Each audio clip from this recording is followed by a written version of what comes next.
जब से वे महिमा की शादी करके मुक्त हुईं, तब से हर समय प्रसन्नचित्त दिखाई देती थीं। उनके चेहरे से हमेशा उल्लास टपकता रहता था।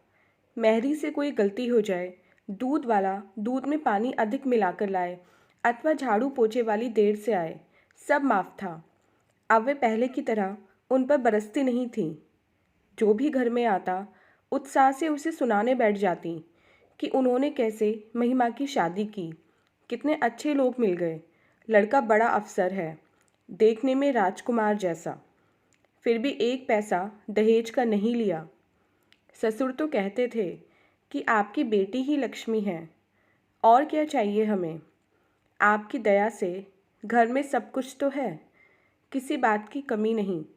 बस सुंदर, सुसंस्कृत एवं सुशील बहू मिल गई, हमारे सारे अरमान पूरे हो गए। शादी के बाद पहली बार जब बेटी ससुराल से आई तो कैसे हवा में उड़ी जा रही थी। वहाँ के सब हालचाल अपने घर वालों को सुनाती, कैसे उसकी सास ने इतने दिनों पलंग से नीचे पाँव ही नहीं धरने दिया। वह तो रानियों सी रही वहाँ। घर के कामों में हाथ लगाना तो दूर, वहाँ तो कभी मेहमान अधिक आ जाते तो सास दुलार से उसे भीतर भेजती हुई कहती, बेचारी सुबह से पाँव लगते लगते थक गई। नाते रिश्तेदार क्या भागे जा रहे हैं कहीं? जा बैठकर आराम कर ले थोड़ी देर। और उसकी ननद अपनी भाभी को सहारा देकर पलंग पर बैठा आती। यह सब जब उन्होंने सुना तो फूली नहीं समाई, कलेजा गज भर का हो गया।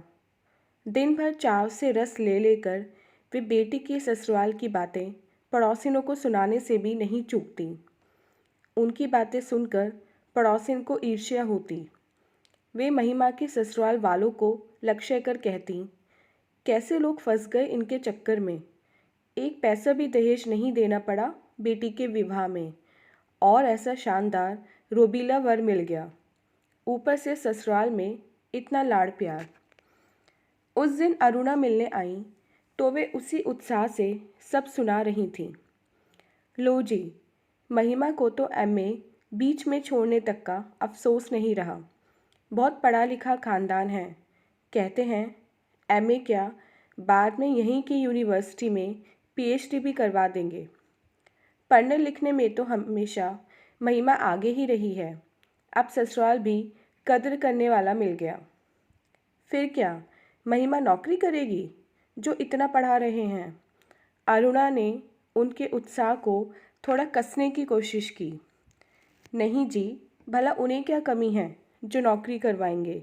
घर की कोठी है, हज़ारों रुपए कमाते हैं हमारे दामाद जी, उन्होंने सफाई दी। तो महिमा इतना पढ़ लिख कर क्या करेगी? बस शौक। वे लोग आधुनिक विचारों के हैं ना, इसलिए पता है आपको। महिमा बताती है कि सास ससुर और बहू एक टेबल पर बैठकर खाना खाते हैं।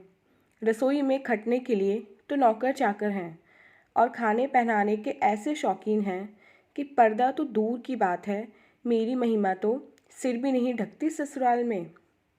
अच्छा, अरुणा ने आश्चर्य से कहा।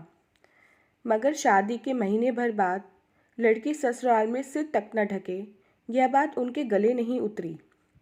शादी के समय महिमा तो कहती थी कि मेरे पास इतने ढेर सारे कपड़े हैं, तरह तरह के सलवार सूट, मैक्सी और गाउन, सब धरे रह जाएंगे। शादी के बाद तो साड़ी में गठरी बनकर रहना पड़ेगा।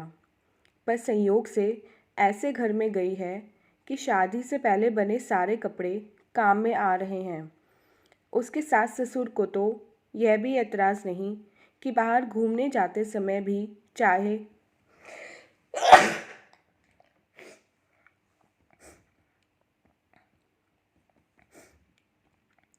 लेकिन बहन जी, ये बातें क्या सास ससुर कहेंगे?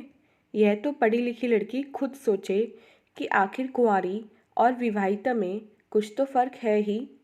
श्रीमती अरुणा से नहीं रहा गया।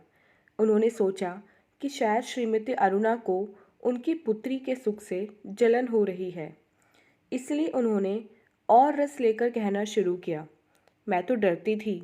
मेरी महिमा को शुरू से ही सुबह देर से उठने की आदत है, पराए घर में कैसे निभेगी। पर वहाँ तो वह सुबह बिस्तर पर ही चाय लेकर आराम से उठती है। फिर उठे भी किस लिए, स्वयं को कुछ काम तो करना नहीं पड़ता।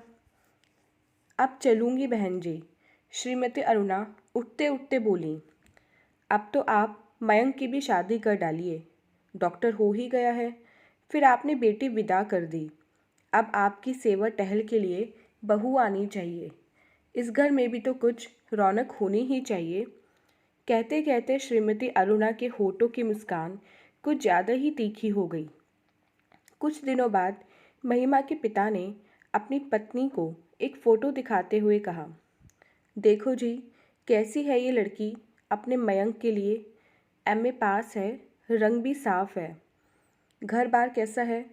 उन्होंने लपक कर फ़ोटो हाथ में लेते हुए पूछा। घर बार से क्या करना है, खानदानी लोग हैं और दहेज वगैरह हमें एक पैसे का नहीं चाहिए, यह मैंने लिख दिया है उन्हें। यह क्या बात हुई जी? आपने अपनी तरफ से क्यों लिख दिया?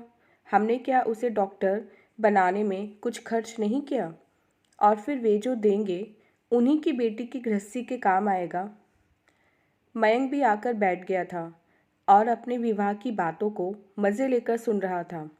बोला, माँ, मुझे तो लड़की ऐसी चाहिए जो सोसाइटी में मेरे साथ इधर उधर जा सके।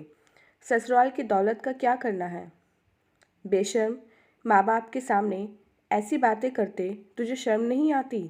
तुझे अपनी ही पड़ी है। हमारा क्या कुछ रिश्ता नहीं होगा उससे? हमें भी तो बहू चाहिए।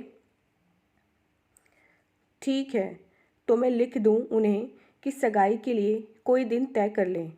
लड़की दिल्ली में भैया भाभी ने देख ही ली है और सबको बहुत पसंद आई है। फिर शक्ल सूरत से ज़्यादा तो पढ़ाई लिखाई मायने रखती है। वह अर्थशास्त्र में एमए है। उधर लड़की वालों को स्वीकृति भेजी गई। इधर वे शादी की तैयारी में जुट गईं, सामान की लिस्टें बनाने लगी। मयंक, जो महिमा के ससुराल की तारीफ के पुल बांधती अपनी माँ की बातों से खींच जाता था, आज उन्हें सुनाने के लिए कहता, देखो माँ, बेकार में इतनी सारी साड़ियाँ लाने की कोई ज़रूरत नहीं है। आखिर लड़की के पास शादी के पहले के कपड़े होंगे ही। वे बेकार में पड़े बक्सों में सड़ते रहें तो इससे क्या फ़ायदा। तो तू क्या अपनी बहू को कुंवारी छोकरियों के से कपड़े यहाँ पहनाएगा? वह चिल्ला सी पड़ी। क्यों, जब जीजाजी महिमा को पहना सकते हैं तो मैं नहीं पहना सकता? वे मन मसोस कर रह गईं। इतने चाव से साड़ियाँ खरीद कर लाई थीं। सोचा था सगाई पर ही लड़की वालों पर अच्छा प्रभाव पड़ गया तो वे बाद में अपने आप थोड़ा ध्यान रखेंगे और हमारी हैसियत वे मान सम्मान ऊंचा समझकर ही सब कुछ करेंगे। मगर यहाँ तो बेटे ने सारी उम्मीदों पर ही पानी फेर दिया। रात को सोने के लिए बिस्तर पर लेटी तो कुछ उदास थीं। उन्हें करवटें बदलते देखकर पति बोले, सुनो जी, अब घर के काम के लिए एक नौकर रख लो। क्यों? वे एकाएक चौंकी। हाँ, क्या पता तुम्हारी बहू को भी सुबह 8 बजे बिस्तर पर चाय पीकर उठने की आदत हो तो घर के सारे काम कौन करेगा? वे सकपका गईं। सुबह उठीं तो बेहद शांत और संतुष्ट थीं। पति से बोली, तुमने अच्छी तरह लिख दिया है ना जी? जैसी उनकी बेटी वैसी ही हमारी। दान दहेज में एक पैसा भी देने की ज़रूरत नहीं है। यहाँ किस बात की कमी है? मैं तो आते ही घर की चाबियाँ उसे सौंप कर अब आराम करूँगी। पर माँ, जरा यह तो सोचो, वह अच्छी श्रेणी में एमए पास है। क्या पता आगे शोध कार्य आदि करना चाहे। फिर ऐसे में तुम घर की जिम्मेदारी उस पर छोड़ दोगी तो वह आगे पढ़ कैसे सकेगी? यह मयंक का स्वर था। उनकी समझ में नहीं आया कि एकाएक क्या जवाब दें। कुछ दिन बाद जब महिमा ससुराल से आई तो वे उसे बात बात पर टोक देती।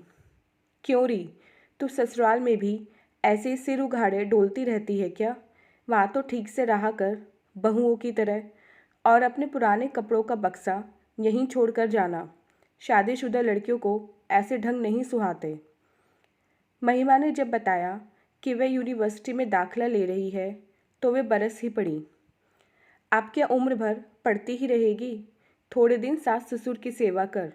कौन बेचारे सारी उम्र बैठे रहेंगे तेरे पास।